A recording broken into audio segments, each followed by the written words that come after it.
Good evening, and for some of our Eagle families, you may be further away, and so it may be good morning or good afternoon. Thank you to all of us, to all of you for being with us this evening. It is my honor to introduce my colleagues who are with me this evening, and also to lay out for you what the format of tonight's conversation is going to be. First and foremost, we'll have some brief remarks from President Burwell about how AU is leading at a time of change. And then she will be in conversation with some of our parents from the Parent Leadership Council and one of our recent alum to be sort of respondents. And then we'll be taking some questions from you. We already received a few questions, and so we'll make sure we answer those, and we'll take some questions from you as well. To get us started, because I know that's why you're here, let me introduce my colleague, Provost Peter Starr, who is also the Chief Academic Officer here at American University. Peter joined American University in 2009 when he became the Dean of the College of Arts and Sciences, our largest college here at American University. And during that period of time, was responsible for the faculty and multiple departments and undergraduate and graduate program. Prior to coming to American University, he was at the University of Southern California, where he served as interim dean of the College of Letters, Arts and Sciences.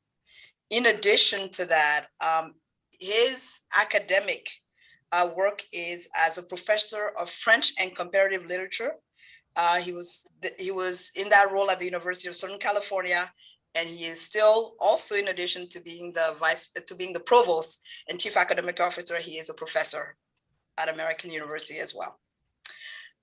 In his role, he's responsible for the academic work that happens here, working with the deans, working with our research centers, and really setting sort of the strategic roadmap for the academic work that happens here at the university. In addition, we have joining us this evening is President Burwell. President Burwell is our 15th president at American University and started in 2017 at American University. And prior to that, served as the Secretary for Health and Human Services under the Obama administration. She has served under the Obama administration and the Clinton administration. She has worked with the Treasury Department. She has been director of the Office of Management and Budget. She has been deputy chief of staff, so has taken on multiple roles within government. But her portfolio extends beyond government in that she's been also in the nonprofit world for a while. She was with the Bill and Melinda Gates Foundation for over 10 years, leading major efforts on a global scale there. And then also was president of the Walmart Foundation as well. And President Burwell also was a Rhodes Scholar in the UK, and so has had that international experience. So she will be making remarks, and so I'm going to turn it over to her, and then she will proceed to introduce our other guests who are with us tonight. Thank you to all of you for joining us, and we're excited to be able to spend this hour with you. Thank you, Fanta, and thank you, Peter. Thank you both, and thanks everybody for joining us, whatever time it is for you. It's great to virtually see new and familiar faces. And I'll have to say that walking around campus this year just felt a little bit like, for those of you who may know the movie Home Alone, empty classrooms, a silent quad, but there wasn't even a mysterious old neighbor to keep me company. But now it's different. And when I walk around the campus, it's full of energy, of enthusiasm, of life, and no one, including me, no one had to ride in the van with the polka band to hear me say welcome home. So, and that really is thanks to all of you, to our students, to our faculty, to our staff, to our parents.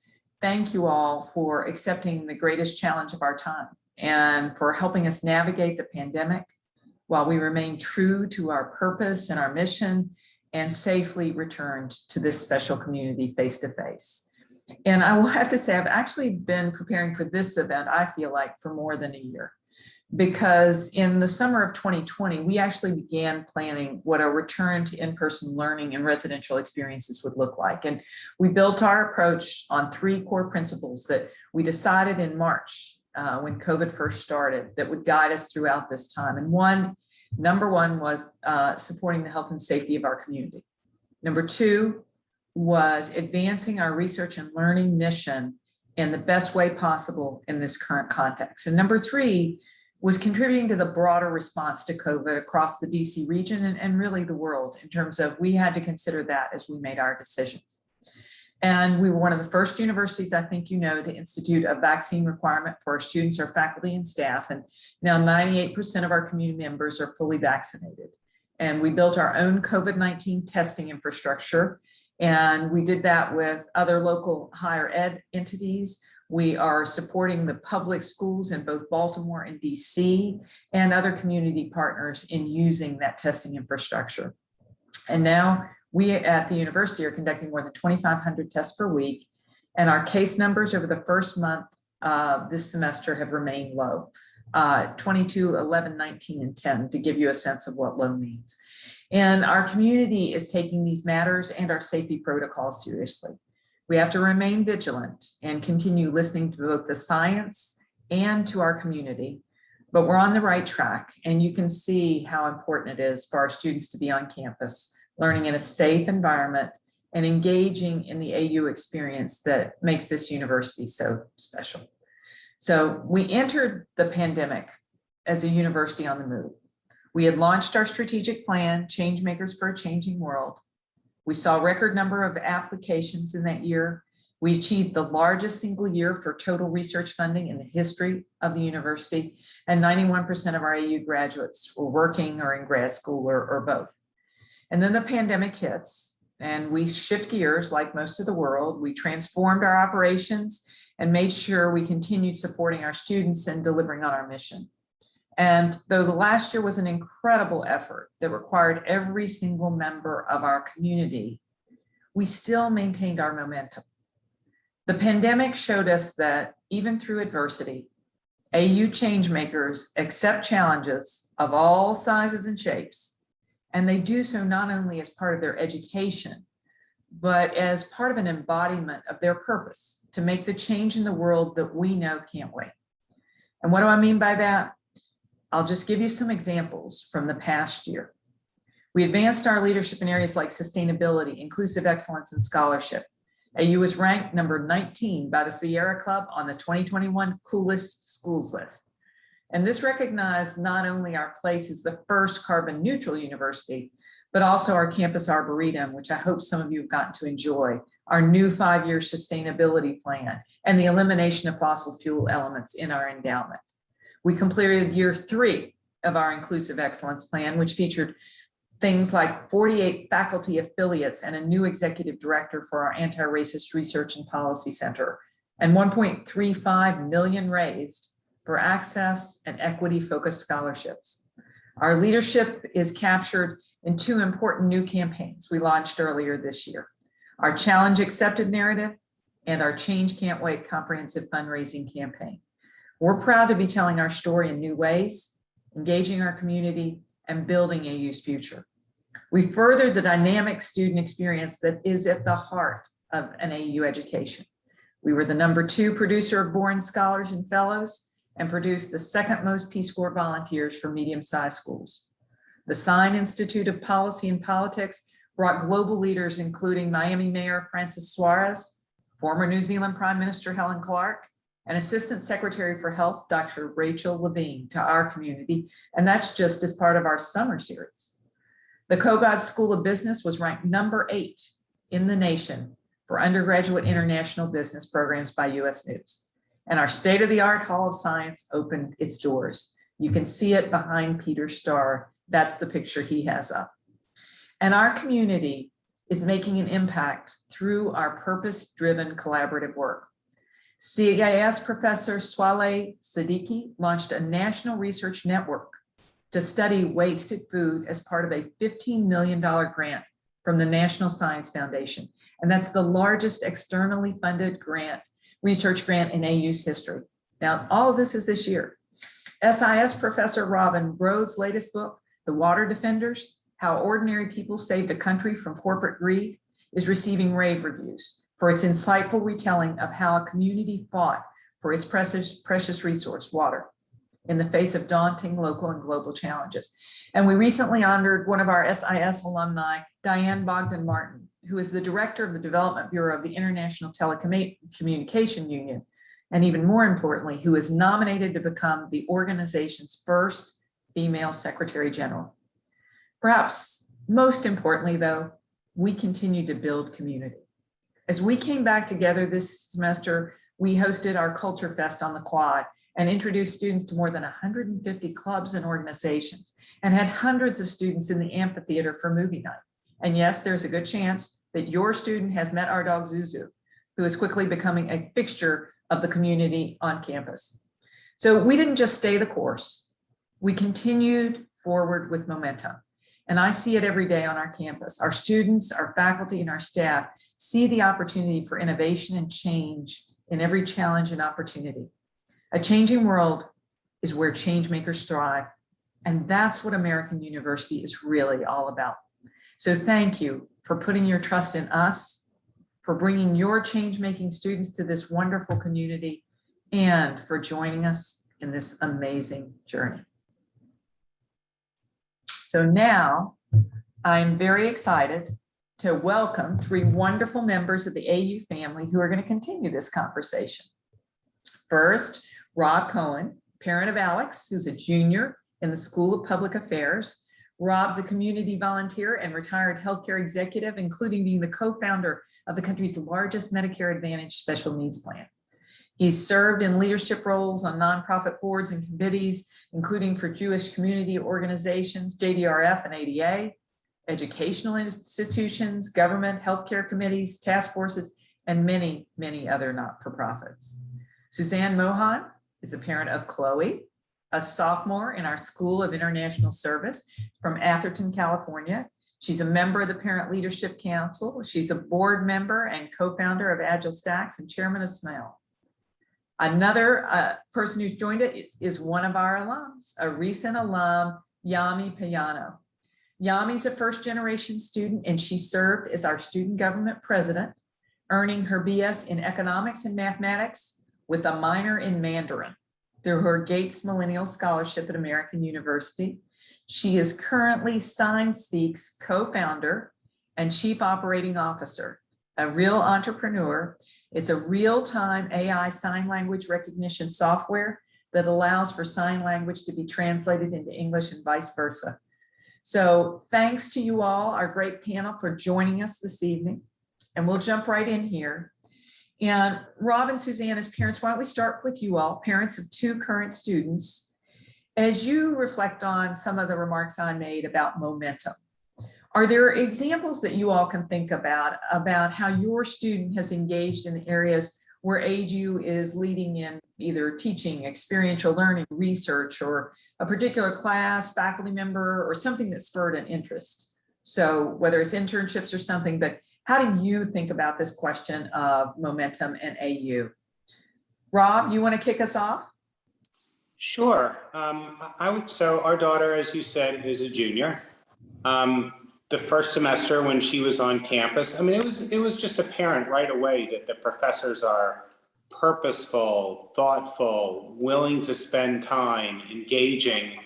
I remember saying to someone her first semester and the first year, she would comment about every single professor I would hear about, how engaged and willing to spend time they were. And then through the Career Center, so the professors are great. Through the Career Center, it led her to an internship. I'm incredibly impressed with the Career Center. I know they're, by school, so the folks within SPA. And then throughout COVID, how synchronous you were. The professors did a fantastic job. So I'd like to say just between the professors and then within the schools, all the support within the individual schools has just been tremendous. Thank you, Rob. Suzanne? Yes, I echo with what Rob says. But before I go into any specific things, I just wanted to say that I've really been reflecting on this whole question of change you know, which is such a theme at AU at the moment. And it's sort of forced me to think back in time to the days when I started out at university many, many moons ago. And we were all going into a, you know, what we thought was a fairly certain and predictable world. You know, we were being trained to do things. We pretty much knew the sorts of directions that we were heading in. And, you know, our students today, change is just at the heart and the center of their lives. You know, they were born in the shadow of 9/11. Chloe's going to be turning 20 in a few weeks. And, you know, at this time, all of our students we as parents were living through that experience of not knowing what the world was going to look like. And now 20 years later, here they are starting out their careers at university in the middle of a pandemic and all the change that's been associated with that. So these students are really living and breathing change. And I've been so impressed with the way that you have guided them through this and the resilience that they're all showing. And, you know, it truly is a different educational experience from certainly the one that I lived through, you know, when I was their age and growing up. So I think this whole message of change is very, very important. And the experience that Chloe has had, her first year as a freshman, she was at home, she was doing everything on Zoom. And, you know, it was a terrific experience. Nobody would have really wanted to be in that situation, but you all did such a great job of supporting them and giving them a really strong and positive experience. So like Rob, Chloe has only had great things to say about her professors, and she's really been able to grow and thrive in this environment that you've provided for them. And I think what's going to happen with this generation of students is they are going to be really strong change makers. They're going to understand the importance of change.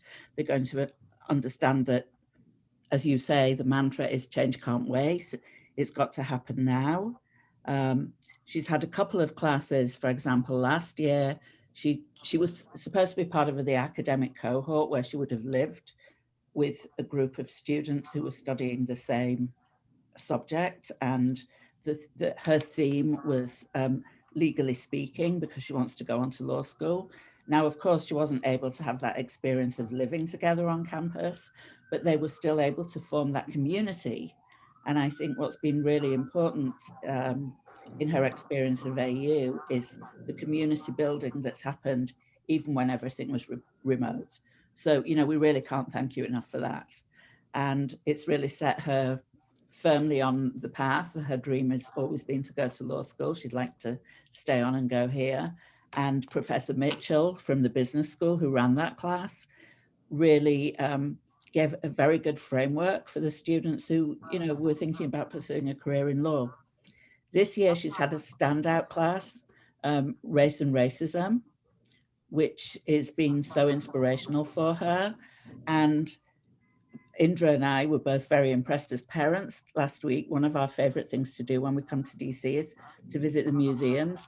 And Chloe had arranged for us to go down to the African American History Museum and see the Emmett Till Memorial. And so, you know, here she is living and breathing all this change in DC, which is the heart of it all. So, you know, what better place? AU, the campus, DC, all it has to offer. So, you know, really, they're experiencing so much. And thank you for all of that. Thank you. Oh, Rob, go ahead. I was just going to add, you asked for specific examples, and it's hard because, as I said in my initial remarks, every one of her professors has been spectacular, but I just thought I'd try and give a couple interesting examples. One was she just started the 4+1 program, so to, you know, stay for a 5th year and get a master's, and that was due to a recommendation from a professor. It wasn't on her radar. The professor recommended it, so now she applied and she's doing it. And then you also mentioned the specific examples could be internships.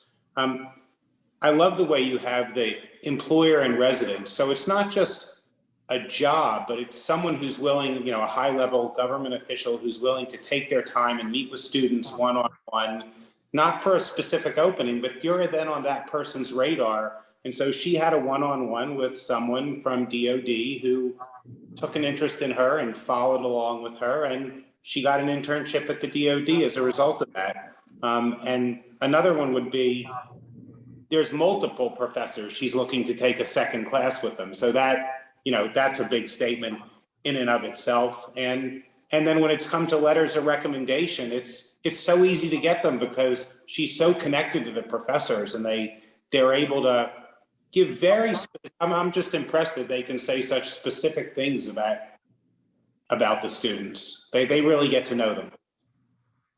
Thank you, Rob. Thank you, Suzanne. Yeah, I mean, let's turn to you.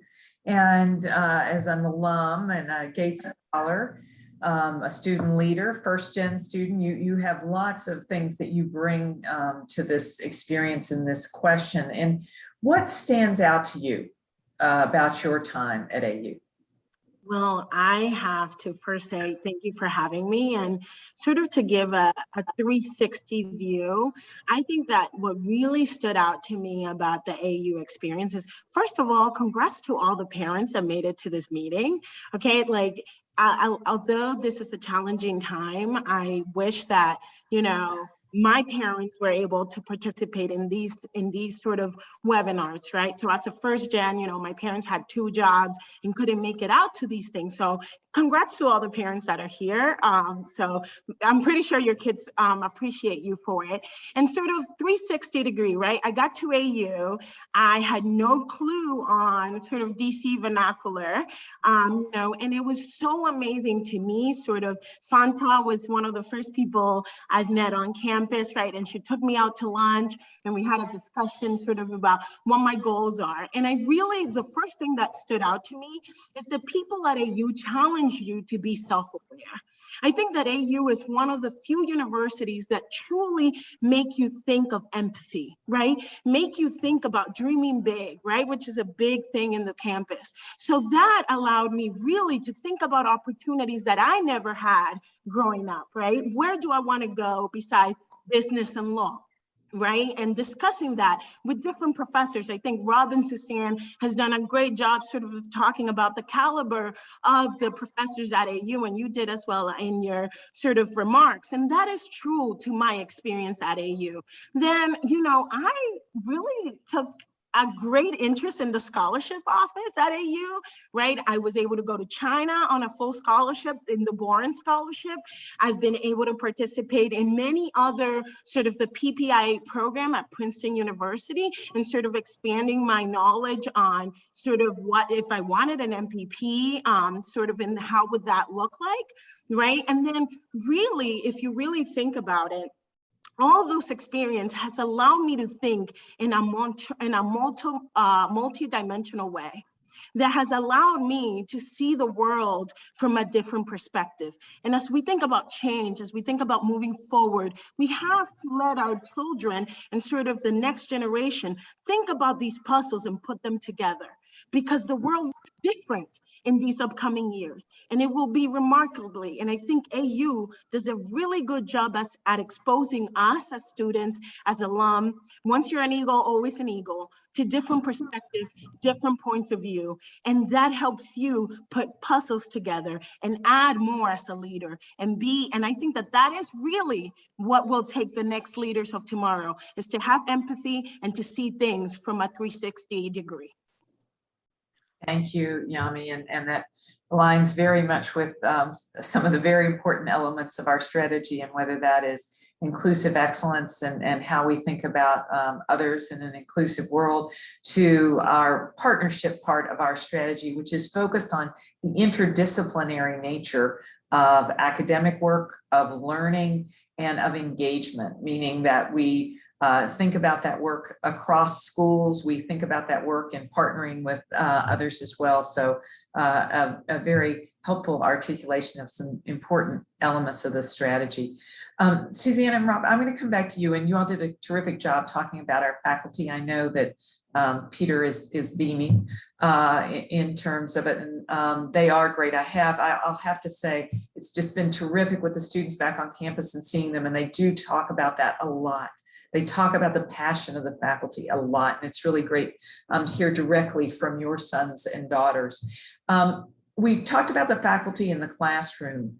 Student thriving involves a lot of different pieces and parts. And Rob and Suzanne, if you don't mind, are there any examples that you'd like to talk about or share about things that, whether they're organizations or service learning that your students have done, things that contribute to student thriving outside of the classroom, social experiences, or even academic support in terms of the things that are happening outside of the classroom?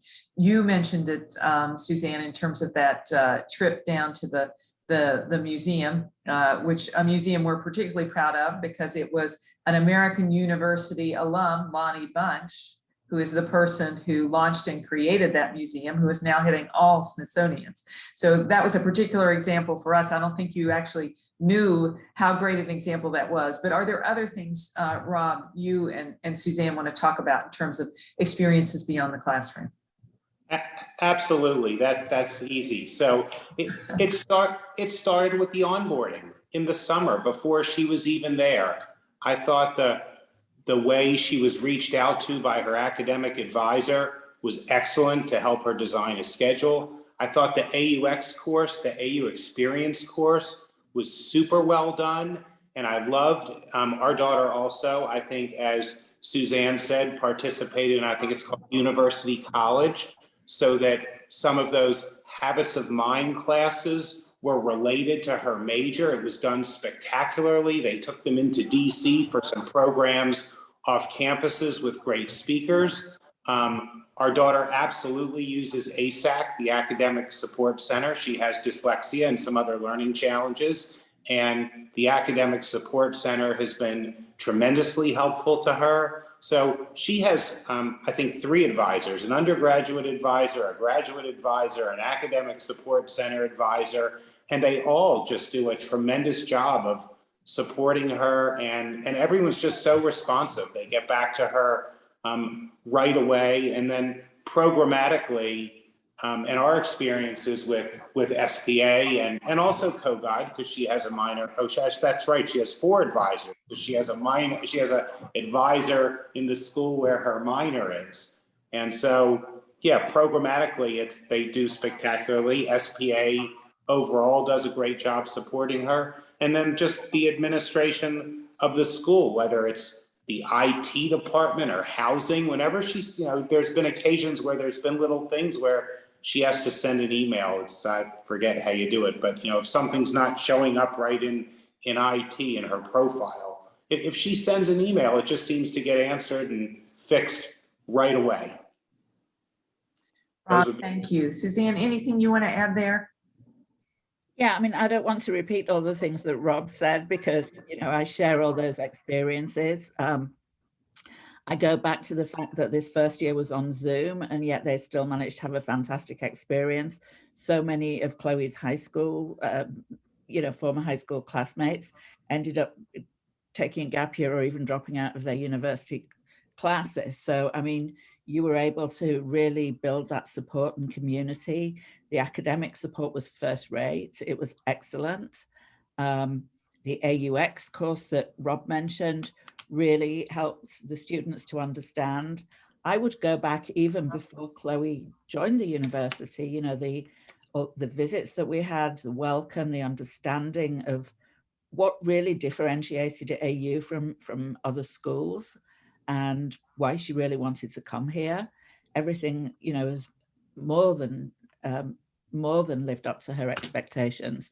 So I think that's all been fantastic. And then just this feeling that you really, as an AU student, I think they really feel as if they are part of change and not just, obviously they're all here to learn and the academic component is huge, but knowing the initiatives that are going on. So for example, the latest thing with setting up fellowships for Afghan women coming over here. I mean, that's a prime example. Change can't wait. I mean, those women, they can't wait. It has to happen, and it has to happen now. So the ability to really be at the heart of all of these things. And then of course, AU has a wonderful campus and a wonderful location, but we're in the heart of DC. That's their lab. That, you know, that's where they work. So even though, you know, Chloe wasn't able to do some of the things she hoped she'd have been able to do last year, you know, like visiting the Hill and doing some of these things as part of her government lab, you put on great speakers, and I'm sure, you know, now they're all on campus, these things are going to come up. So I think there's a real sense that it is experiential learning. They are at the heart of things. They are at the heart of change, and that's been driven from the top by, you know, by you and Peter and Fanta. So it doesn't really get better for them, I have to say. Suzanne, thank you. Yami, if we can come back to you, and can you talk a little bit about your preparation? You actually went and worked for a company before you did your startup, spent a number of years working at Fannie Mae. And can you talk a little bit about how you were prepared or weren't prepared for, you know, what were the things you were prepared for and the things that, you know, you were less prepared? I think that backing up to some of the things that Rob said earlier in terms of internship, I was very blessed that AU does offer a robust internship program.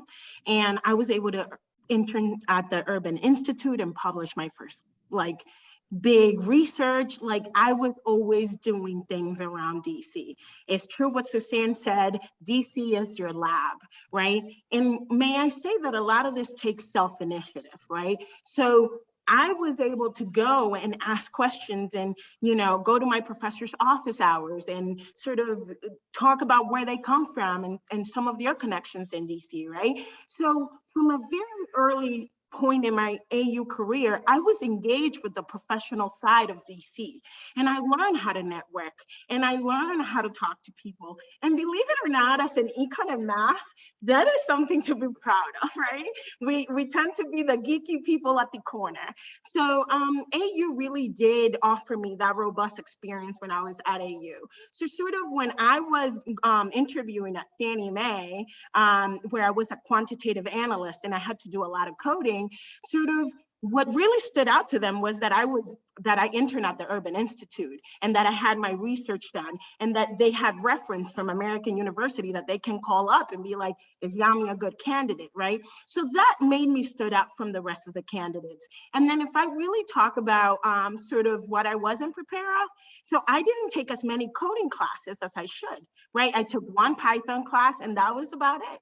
And again, it goes back to sort of where things and where your focus are. And really my focus at that time was, look, I wanted to get an MPP. I wanted to go into government. Really, the private sector was not in my radar at all. And I didn't take as many coding classes as I should. However, AU teaches you to be resilient. If you really, really think about it, you learn how to ask appropriate questions.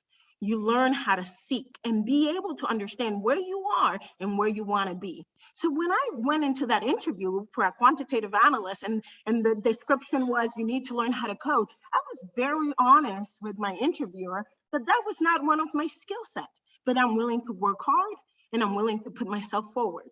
And with that, I got that great job and I learned a lot. I learned how to code and sort of then I was thinking about, hey, I want a computer science degree, a master's at that. And sort of at that, I really started thinking about what does this world need?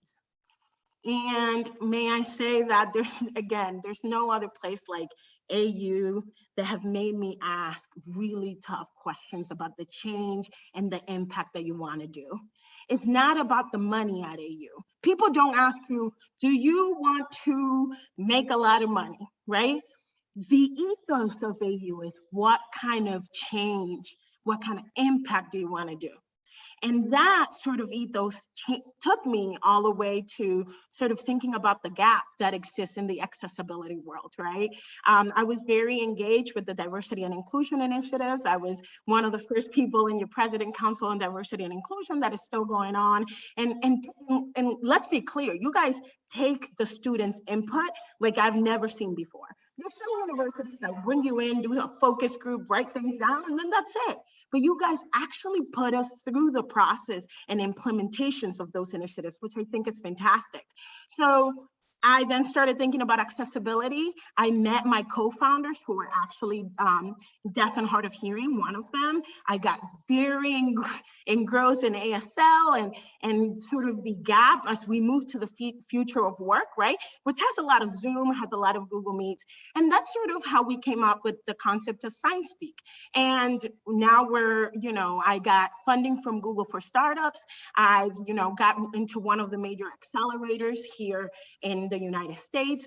And that is all through my connections through AU, right? Like, you know what I'm doing. And again, if your child has initiative, they're going to find alumni that would want to help. They would find professors that want to help. And they would be prepared to ask not the question of how much do I want to make, because that's not really what's going to distinguish, set you apart from the rest. Is what kind of change? And that gives you motivation. And that gives you a different mindset to think of. And I genuinely think that that's why I am who I am today. Very big part of who I am is because I'm driven with purpose. And I'm driven with this idea of change. And I think that that all came from all the wonderful questions that I got from AU. Yeah, Yami, can I just jump in there and respond to what you said? Because to me, everything that you've just described is a perfect example of why I've been so impressed by AU. I mean, we live in California in the Bay Area, the heart of Silicon Valley, where, a lot of students want to go to school there because they want to be in the beating heart of the technology world.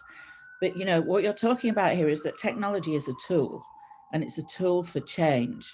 And, you can learn to code and you can do all those things, but it's what you're actually going to do with that technology and how that's going to bring the change about. So a lot of people might not, immediately think about AU as a place to go if they want to study technology.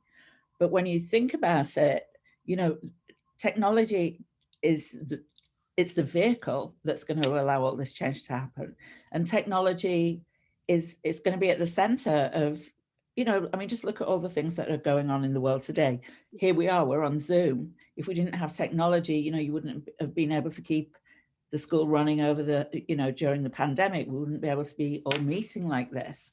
So I think what you've described is just such a great example of how you're using technology to bring about change and to make better things happen. And that's really what AU is all about. So congratulations, I think it's fantastic. No, thank you. And just a little side note on that, right? Technology really, if you think about the scope of leadership and where technology is going, right?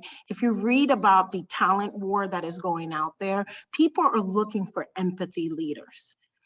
There's no way you're going to exist as a company or as a leader of any movement if you do not have a deep perspective of the different standards of opinions out there. And I'm going to be honest, AU is liberal, but I've had some of my best conversations with some of my Republican friends. And I've had some of the best conversations with some people that have had completely life experience than I have. I mean, and that grew up in Dubai, that grew up in France, and that is building community. Like Sylvia Burwell said, that is at the heart of AU. So I think that you're totally right, Suzanne. Technology is a tool, and the good leaders are going to use that empathy to use that tool to change the world. Thank you all. I'm going to do one quick last question, Rob and Suzanne. If you all can just say a little bit about why you became engaged with the Parent Leadership Council, and then we're going to turn, Fanta, I'll turn things over to you so we can get to your all's questions. I guess I became engaged with the Parent Leadership Council just because I'm so impressed with the university, and it's an opportunity to be involved and be supportive. I mean, it's kind of funny when I took my daughter for her original on-campus tour, I was, burning time walking around, and I walked into a department that was of interest to me, and the person running that department, was just very kind, and there were a bunch of students there doing internship work. So I started talking to her, and she got me involved, and one thing led to another. But I'm really happy to do it, to generally be supportive. And just this is a different topic, but I mentioned the internship my daughter got before as a result of someone that took interest in her. You asked about structure in the second question, and I can't say enough about handshake. So there's the one-on-one meetings that you have and the people that take interest in you, but the structure that leads to that of handshake, of using AI and technology to funnel, you fill in your profile and it funnels things that are relevant to you. And I'm just so impressed with not only the people and the one-on-one interviews that you have access to, but the structure that leads to that. So thank you. Thanks, Rob. Suzanne, did you want to add anything on the Parent Leadership Council? Yes, I mean, I know that you, Sylvia and Fanta, and I think even Peter have heard our story that Chloe just fell in love with AU and from her first meeting, and she always wanted to come here. And, as a family, the more we got to know about the place, the more we got to know about your vision and, the mission and the change. And, it just matched so well. And I think it's a real privilege to have the opportunity to be involved in an institution that's so much a part of our daughter's life. And, when they're young, you do all the volunteering in the playground and all of that. And now to be able to be a part of it, but without being in her space, she's independent and here she is at university, but be able to be a part of that change and all the incredible programs that you've got going and things that you're doing. As a parent, it's just a great opportunity to have that insight and to be able to support you in it in any way we can. So thank you for the opportunity. It's terrific. Suzanne, thank you. And Stephen and I, as parents of a 14 and a 12-year-old, definitely do that. I'm trying to figure out what you do when you volunteer for the cross-country match, since they just started that, and I guess I'm going to find out. Not sure I know anything about that sport, but it doesn't seem to be necessary to volunteer. Fanta, let me turn to you to help us take some questions. Yeah, no, so I think one of the questions, and this is both for you, President Burwell, and also for Provost Starr, and it has to do with, as you think about the coming years, and you've indicated that the strategic plan very much is in line and in moving forward. What do you see as your top priorities, President Burwell? What is top on your mind, and kind of either keeps you up at night, and where you want to see progress made? And then similar question for Provost Starr. So certainly top of mind as we make this transition back, those three guiding principles that I mentioned as we think through, we are not through COVID, as much as we're in a different place and a place that I think is much better for our students, our faculty, and our staff. But top of mind for me continues to be making sure that we are able to safely pursue our mission at the levels that we do. And that is top of mind at the same time that we need to maintain that momentum that I spoke about. And the strategy that we put forward, our Change Makers for a Changing World strategy, many of the changes, we put that forward before COVID, and little did we know how much change there would really be. But the good news about the strategy is it has been an anchor, and in terms of what those key priorities are, COVID has only accelerated that.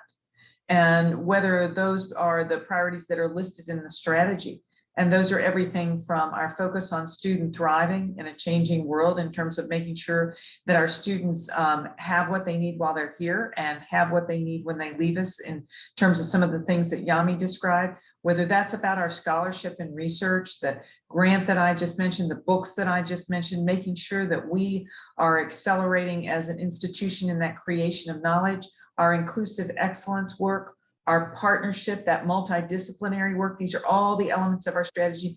And one more that I will mention is our partnership with our area, our region, and the community that we're in. We all brag about all the things you get to do in DC and all that our students get to do and our faculty and staff, but we also need to take more, I think, of a responsibility in terms of our engagement with the district and the region around here, and we're doing that. So those are just a few of the things in terms of those specific focus. It's really related to strategy. We worked on that, we created that, We are guided by it. It is an anchor that really helped us, I think, as we were buffeted by COVID.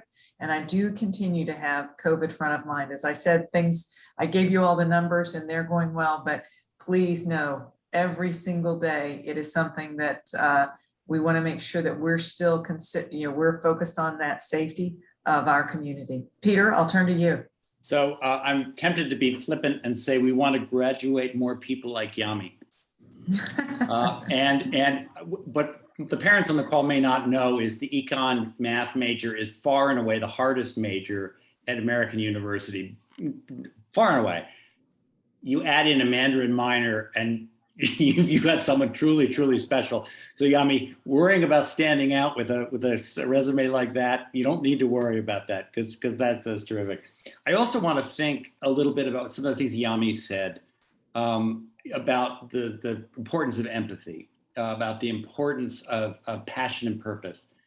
This is the ethos of the American University student, and it's been the ethos of the American University student for a long time. And I was very pleased when I helped co-design the AU Core, our new general education curriculum that Rob talked through some of a bit before, because I came to realize that actually all the work that I've been doing on wisdom, I work on wisdom, all the work I've been doing on wisdom actually was embodied in this core. So this is a platform upon which to build.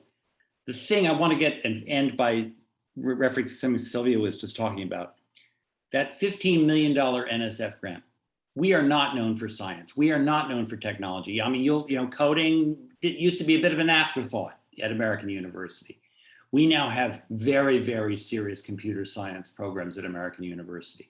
We have very serious science facilities here and in the Don Myers Technology and Innovation Building. If we're going to make an impact on the 21st century and live up to our change makers mantra, we need to marry the policy strength that we have, the things that we've gotten so very right, in my estimation, I think yours, about our undergraduate curriculum, and also a sense of the technical fields, the STEM fields, the coding, the data analysis. We need to pull all that together into a very, very powerful mix.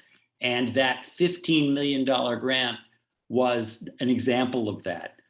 It involves, as Sylvia mentioned, 14 other institutions, including Johns Hopkins University, from whom we stole the faculty member who's the lead principal investigator on that grant. Thank you, both of you. A follow-up question that has come up is, President Burwell, in your remarks, you talked about really some of the signature initiatives at American, including the grant. But our parents would like to hear from both you and Provost Starr a little bit more about, our location matters. Yami and Suzanne and Rob talked about the experiential being really an important anchor.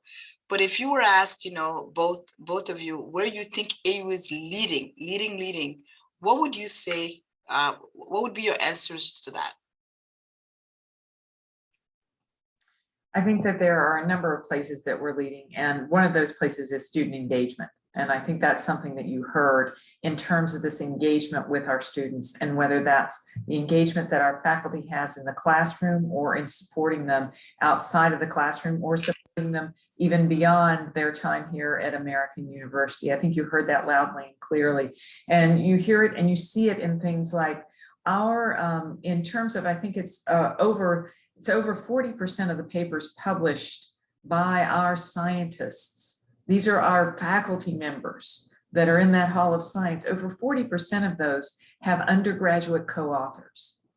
That's the kind of engagement that American University has with its students. So I think our student engagement is definitional. I think what Yami was describing, these concepts of empathy and change that we've been discussing, differentiate American University as well. And that's something that goes from our students to our faculty and our staff. People that are here are people that are passionate about the world and change in whatever field, whether you're in performing arts. These are people of passion who think about changing the world and having an impact, whether it's in the arts or at the business school or in the sciences. And I think these are distinguishing factors, that engagement, that passion for change. I think also for many, our location, we are an urban university with real quad. When you walk around our university, you feel like you're on a college campus. It has that feel, but yet you are so close to doing those internships and having access to the companies like Amazon who's coming here.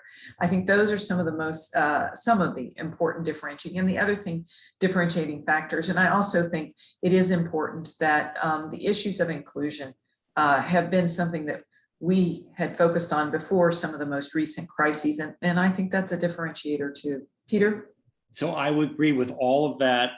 Let me say that when I was a dean at the football school out west that Fonda mentioned, I had a psychology chair who was telling me that he had to get all of his faculty out of the classroom so that they could do their research. I arrived at AU and my psychology chair said, Peter, I want you to make sure that all our faculty carry their weight and are dedicated to their students. And I thought that I was going from one sort of like institution to the other. And having done that, I participated in a welcome ceremony and I told everybody totally extemporaneously I'd fallen into a vat of butter because terrible phrase, but because we at American University, we believe in the student experience. We believe in the role and the mission of faculty. I also would signal, the first thing that came to my mind, Sylvia, was inclusive excellence. We welcomed a new dean of the library, the university librarian, and she walked into the first Dean's Council meeting and she said, oh my God, I don't believe the commitment to inclusive excellence that is manifested by everyone in leadership at this institution. This is an institution, Fonda has done a fantastic job leading an effort to push the agenda of inclusive excellence ever more forward. Sylvia mentioned the version 2 of the Anti-Racist Research and Policy Center and the 48 faculty who work on anti-racist research and policy. So this is something that I think really does distinguish us in ways that we don't just talk the talk, we walk the walk in the area of inclusive excellence. This is a question for Suzanne, Rob, and to some extent, Yami as well. As we have our audience of families, they're on the journey with us. Some more recent than others have been on the journey. The question I think that's come up is about, can you speak a little bit about how do you think families can help support the mission of the university? And in your case, Yami, alumni and families, how can they help support the mission of the university? What are things that you think would be important for them to know? I can start it off. I think that there's 3 core things that I think we can all do to help the AU community. I think one of them is highlighting the work that AU is doing. I think that be engaged with what the university is doing. I think that, again, it takes a lot of proactiveness. AU can work really well for people that do that internal work and like get out there and get messy and fail. And then they're going to have people that will help them stand up again. And I think that that is something that I think we can do as alum and families, is just encourage people to know more about the university and the resources that is out there. Quick plug into the Office of Merit Awards, so your kids would know about it.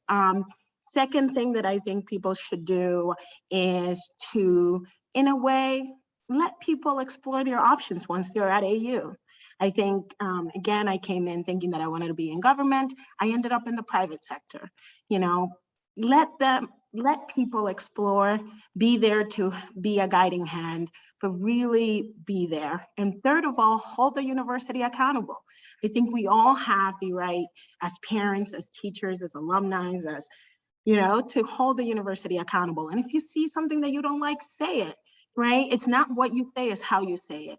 And engage in the execution of making it better. So those are the 3 things that I think we can all do to make the university better and to engage with the AU community. Yeah, I think exactly what Yami said is right on. Telling the story. I mean, as we're doing tonight, I really believe in the differentiators that Sylvia and Peter and we've all mentioned. So I think telling the story, one of our sort of a best friend of the family, their student is now a freshman at AU. And a big piece of that is because we told them the story. And I think the more we do that, that benefits AU. And I think is just as, to donate as parents our time, our talents, our treasure. I think it all helps. And I think it's fair to say that donating our treasures is helpful, because doing what we do is expensive. It costs a lot. And we want to enable students that couldn't otherwise afford it to come. We want to enable to recruit the best faculty. We want to enable ASAC, the support services, to be there.